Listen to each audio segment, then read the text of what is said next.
সবাইকে জানাই সুপ্রভাত। আজকে সকাল সকাল ঘুম থেকে উঠে আগে জানলাটা খুলে নিলাম, আর গিয়ে দেখলাম বাবা গরম গরম কচুরি কিনে এনেছে। এই কদিন দাঁতের জন্য তো কিছু খেতেই পারছিলাম না, এখন শরীরটা অনেক সুস্থ, তাই ভালো লাগছে একটু।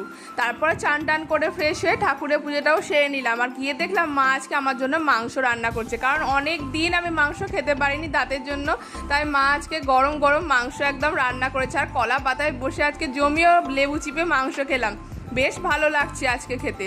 তারপরে সন্ধেবেলা আবার যে একটুখানি মাংস বেড়েছিল সেটাই মা রেখে দিয়েছিল চানা দিয়ে করবে বলে, মানে আজকে জমজমাটি সারাদিন খাওয়া দাওয়াই করেছি আমি। এতদিন পর ভালো ভালো খাবার পেয়ে বেশ ভালোই লাগছে, আর দাঁতের জন্য খেতেও পারিনি সেরমভাবে, একদম নরম নরম খেয়েছি। তো ব্যাস, তারপর রান্না এখানে মায়ের কমপ্লিট। আর মেজমা কদিন আগে তারকেশ্বর গেছিল, সেখান থেকেই ধাগাটা এনে দিয়েছিল, মা বেঁধে দিল সন্ধেবেলা হাতে। তারপর তো রাত্রিবেলা একদম চানা দিয়ে রুটি খেলাম, দারুণ লাগলো। ভিডিওটা ভালো লাগলে লাইক শেয়ার সাবস্ক্রাইব করো। ওকে, বাই।